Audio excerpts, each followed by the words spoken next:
We are back with another reflection on the Daily Vedantic. Still in the portable camera setup with our recent move. Slowly getting out of the hole that is a move. The reflection that I've had today, this morning, was on a phrase and a principle that Joseph, my co-host of Yoga for Your Intellect, the other philosophy podcast that we have that's more conversational, and this one is the shorter daily episodes. On that podcast, we covered this principle of Sankalpas lead to Samsaras. Sankalpa leading to a Samsara is this concept that I had never heard. In a decade of studying this philosophy, I'd never heard of this phrase. And it comes from Ramana Maharshi. The context of it is interesting. It's fascinating. And we cover this in our YFYI episode in more detail. But the high level is a student approached a master and said that they wanted to give an offering and wanted to make a trek around this holy hill. It's about a 4-hour walk as an offering. And they wanted to get the guru's guidance, the master's guidance. And the master said, Sankalpa leads to Samsara. Sankalpa is the Sanskrit word for thought flow, a determined thought flow, a choice of action. Samsara is worldly entanglement. So where we place our thoughts, it builds a thought flow. Our attention turns into thought flow and a pattern of thought. And it grows.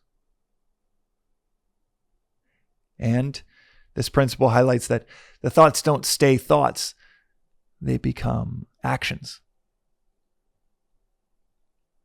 And from attention to thought flow, to a desire for something, and it might even be some type of devotional desire, to outward action, it then comes to a worldly entanglement. And the bookends there are thought flow and worldly entanglement. What's fascinating about this, to me at least, is as I've thought about it, every big plan I've ever had, where I wanted to go to school, the job that I wanted that took me halfway around the world, a startup that takes me to 3 different cities and to the ER with a heart condition. All of these things that seem large, life architectural design type of events and unfoldings, they start with thought flow. They start with a single thought. I wonder what it would be like to X. I remember thinking, I was at a concert in Oakland about 7 years ago. And I remember thinking, what would it be like to play this epic venue, the Fox Theater in Oakland, which is one of the top, coolest venues in the U.S. And that thought at the concert, I still remember the column I was standing next to when I had that thought, and taking music from something that I always did on the side and for fun at 15 onwards to wanting to see that happen. Countless hours and logistical steps. Countless seeds planted to see what could bloom. And 5 years later, it's still kind of crazy to me that it actually happened. But 5 years later, I played the Fox Theater. That's with Open State. That's the music that I make that I got to open for a band at the Fox Theater, and I told that story. And it's a positive one in many regards.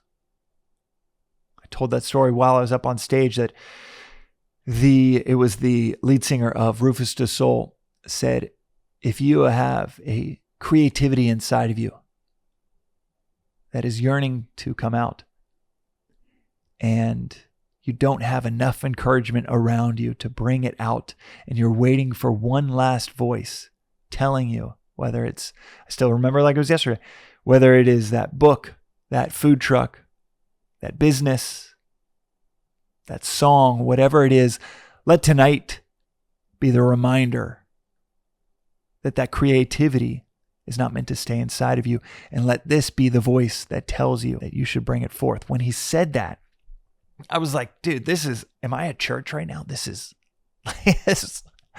like Goosebumps Central when he said that. And then he went into their next song, and I had already been thinking that. I thought basically every concert I've ever gone to, I thought to myself, man, what would it be like to actually perform music for people in this kind of way? And that thought, even a seemingly positive one, when I reflect on it with that lens of thought flows become worldly entanglement, I think about just how much entanglement was involved after investing in that thought flow.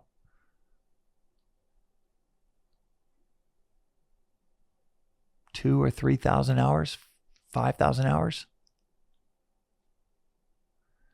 over several years. We all have these reminders. It's a reminder of how a seed of a thought can completely alter a life. There are positive ones of leaning into our swadharma, our nature. That's the Sanskrit word within this philosophy for our nature, leaning into it, surrendering into our swadharma. But there are so many sankalpas that lead to samsaras. There are the thought flows, like in Macbeth, where Lady Macbeth says to Macbeth, you should be king. And you invest in that thought flow. You think about it.